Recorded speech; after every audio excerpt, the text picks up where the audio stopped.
Hello everyone, आपका हमारे channel study with मंत्रा में स्वागत है।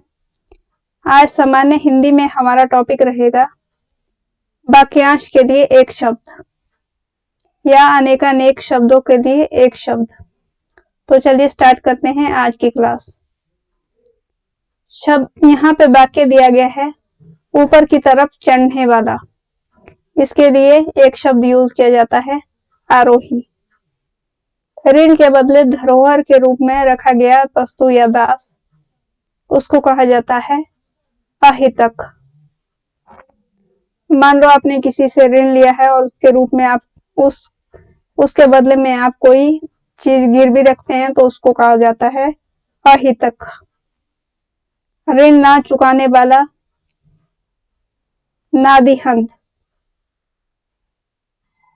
ऋषि का कहा हुआ वचन आर्ष वचन।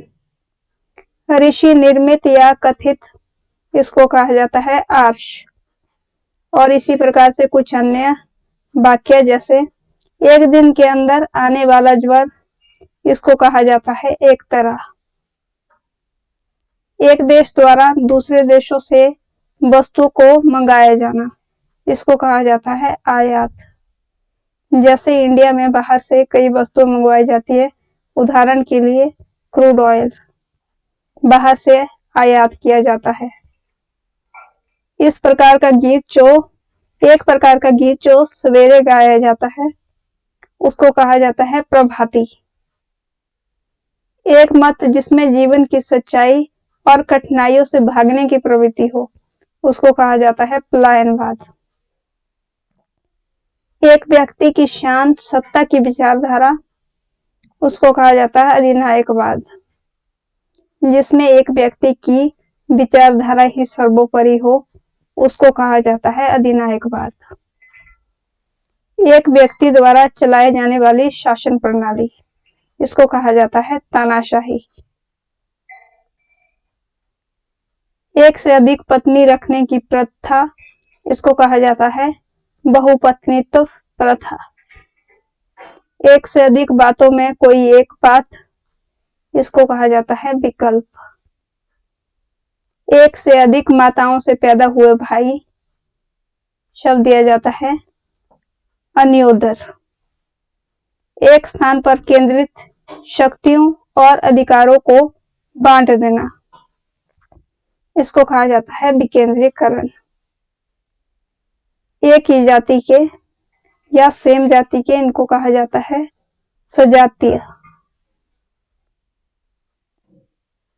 एक समय में होने वाले समसामयिक जिसको करंट भी कहा जाता है और समकालीन। एक एक अक्षर तक अक्षरशः। ऐसा अकाल की भिक्षा देना लेना भी कठिन हो इसको कहा जाता है दुर्भिक्ष। ऐसा वाक्य जिसमें गद्य और पद्य का मिश्रण हो उसको कहा जाता है चंपू। ऐसा ग्रहण जिसके आने से सूर्य पूरा ढक जाए इसको कहा जाता है खग्रास। ऐसा ग्रहण जिससे सूर्य या चंद्र का पूरा बिंब ढक जाए उसको कहा जाता है खग्रास। ऐसा जो अंदर से खाली हो उसको कहा जाता है खोखला। ऐसा तर्क जो देखने में सही प्रतीत हो किंतु ठीक वैसा ना हो इसको कहा जाता है तर्काभास। ऐसा बोझ जिसको ढोना कठिन हो दुर्बह। ऐसा वाक्य या पद्य जिसका उत्तर खोजना पड़े शब्द दिया जाता है पहेली या प्रहेलिका। इसी प्रकार से कुछ अन्य वाक्य जैसे ऐसा व्रत जो मरने पर ही समाप्त हो आमरण व्रत। ऐसा शास्त्र जिसमें पृथ्वी के अंदर पृथ्वी के स्वरूप का वर्णन हो उसको कहा जाता है भूगोल। ऐसा साहस जिससे कोई लाभ ना हो इससे कहा जाता है दुस्साहस। ऐसी कन्या जिसे विवाह का वचन दिया गया हो उसे कहा जाता है वाग्दत्ता। ऐसी घटना जो अवश्य ही घटित हो इसको कहा जाता है होनी। ऐसी जीविका जो आकस्मिक हो इसको कहा जाता है तदर्थ जीविका।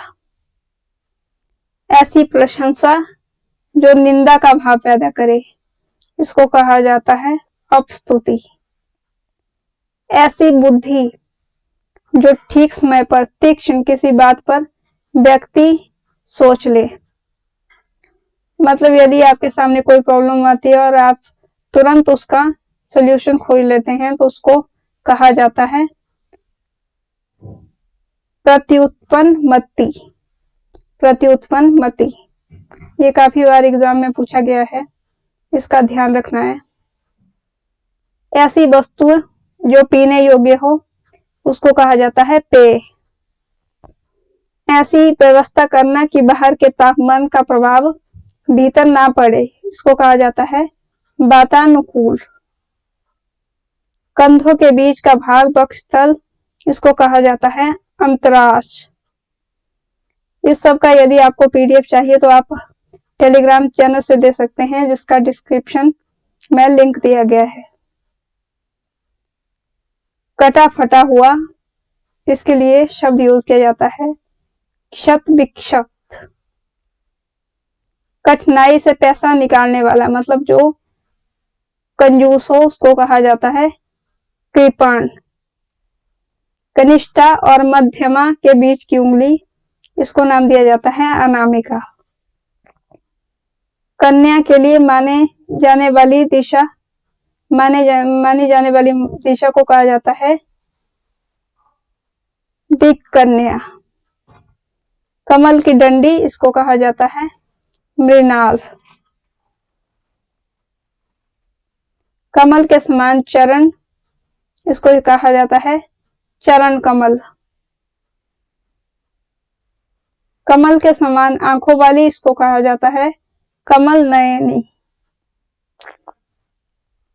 कमल जैसे नयनों वाली नायिका किसको कहा जाता है आयात लोचना।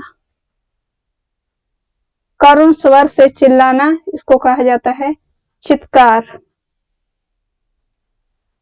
कर्ज चुकाने के लिए लिया जाने वाला कर्ज इसको कहा जाता है ऋणार्थ। मतलब आपने किसी से कर्ज लिया है और उस कर्ज को चुकाने के लिए आप फिर से दूसरा कर्ज ले रहे हो। तो ये थी हमारी क्लास। यदि आपको अच्छी लगी तो लाइक शेयर सब्सक्राइब करें और इसका पीडीएफ आपको चाहिए तो आप टेलीग्राम चैनल से ले सकते हैं जिसका लिंक जो है डिस्क्रिप्शन में दिया गया है। Okay, thank you.